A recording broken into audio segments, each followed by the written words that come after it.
What's up, YouTube? You're Inside the Edge, and I'm back with another video. And today we're going to get into some football. Now, if you're new to the channel, please subscribe. This is going to be a channel where I'm going to do all kinds of scenarios. I'm going to touch a light on a lot of things that's going around, that's surfacing, any rumors. But as of today, we're going to talk about Bill O'Brien, and I'm going to talk about this Texans offense. And I'm just going to get right into it. But again, if you're new to the channel, subscribe. I'm going to have a lot more content for you guys. But with that being said, I know Bill O'Brien is tripping. I know a lot of people are confused about the deal of trading their best receiver, DeAndre Hopkins, to the Cardinals for David Johnson, and I believe it was a second-round draft pick. Definitely a bonehead move. Definitely, if you had to grade that deal as far as the contracts and stuff, it's an F. You guys are still paying David Johnson 10 plus mil. I believe it was only 13 million left on Hopkins' contract to pay out. So it just didn't make sense to get rid of Hopkins. But we already know it's more than just football and talent. Bill O'Brien has a history of Hopkins, and they're just not fond of each other. There's definitely some type of back and forth. So obviously, Bill O'Brien being the GM of the team, not let alone the coach, but the GM, he got rid of him. So, it is what it is. But I definitely want to touch light a little bit on this offense. Now, again, I know it was a huge loss, letting go of their best, receiver. But I also do think that this team, heading into this season, I definitely believe that this is actually a good offense. I definitely think Watson can produce with this offense. I think he can put up numbers with this offense. With a couple of the recent signings. Now, the Texans, they've gotten, well, we already know about Brandon Cooks. That just happened. They traded to get Brandon Cooks, and some people's like, yo, that's the epic, biggest plan that Bill O'Brien did, was to let go of Hopkins to get Brandon Cooks. Like, some people still it's not registering like what's going on. But I would say, as of right now, a part of this Texans offense, they have Randall Cobbs, they have Brandon Cooks, Will Fuller, and they have Kenny Still. And if you want to look at the tight end, they have Darian Fells, which is a good tight end. He's not really a big name, but the dude is 6'7". He's fast. He can catch the ball, but they have a good tight end. And look who they got back in that deal. Okay, David Johnson. He did take a little dip. Last year he only had 94 carries for only 345 yards. He only averaged 3.7 yards per carry, and he only had 2 TDs. I definitely think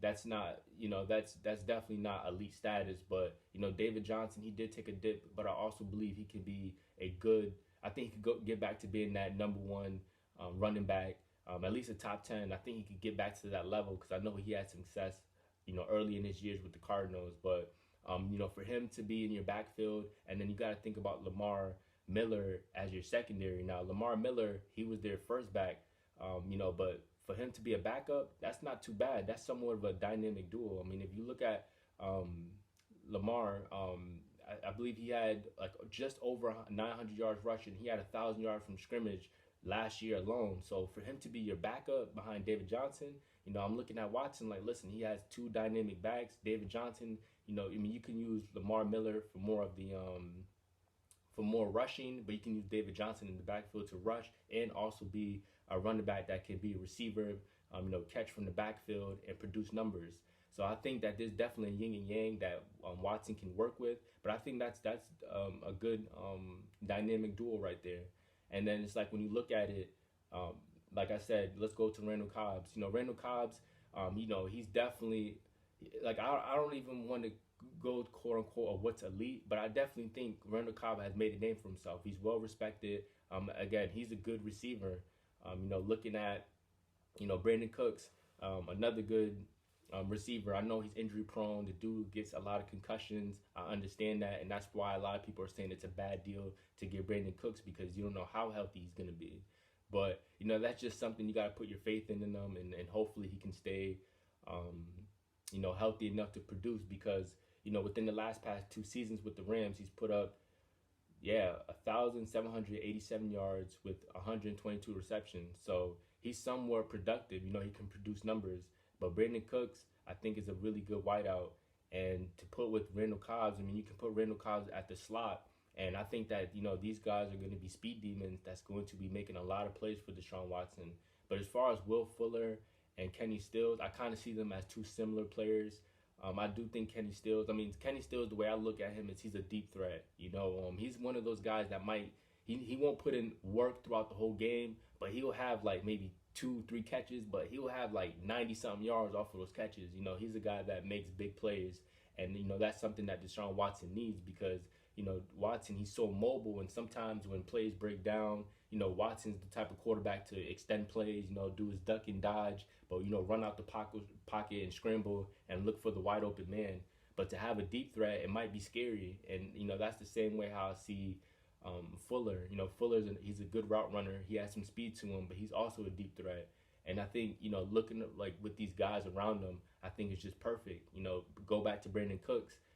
He's a speedster, and again, if the pocket's collapsing, and let's just say it's a dead end play where let's say Cook ran his route, and the play is kind of dead, but Deshaun Watson is still running and scrambling. He's trying to, how quarterbacks, how they kind of like they run in and they kind of like they kind of rearrange it, like yo go, and they kind of how those type of connections happen. I feel like that's going to be a lot of plays with Hopkins. I mean not Hopkins, sorry, Watson and Brandon Cooks. I think they're gonna have that type of connection where even if a play is kind of looks like it's gonna die out, it's gonna be a lot of scrambling. But I definitely think that this should be a play action offense. Like I said, they have two dynamic running backs that can rush the ball and also catch in the backfield. But I think they should run a lot of play action.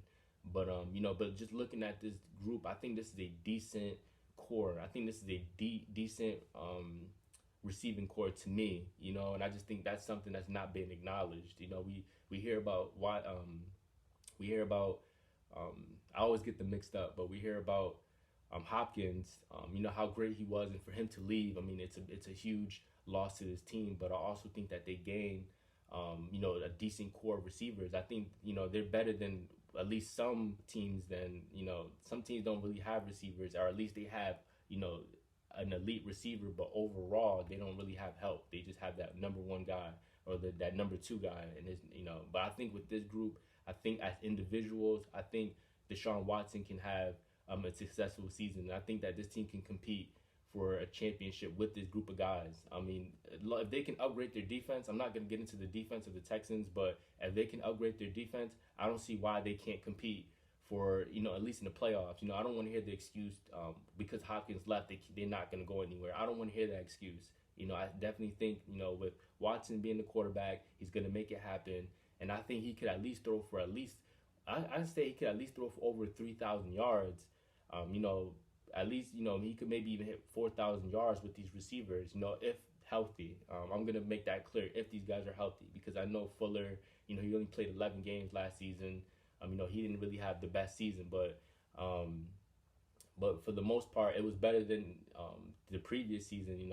Last year he had 49 receptions, 670 yards. He had 3 touchdowns. So I mean, he wasn't really healthy, but he was really productive last year as far as like his previous years playing for the Texans. So just to sum it all up, I definitely think that this is a talented group, and I think I want to just shed light on you guys.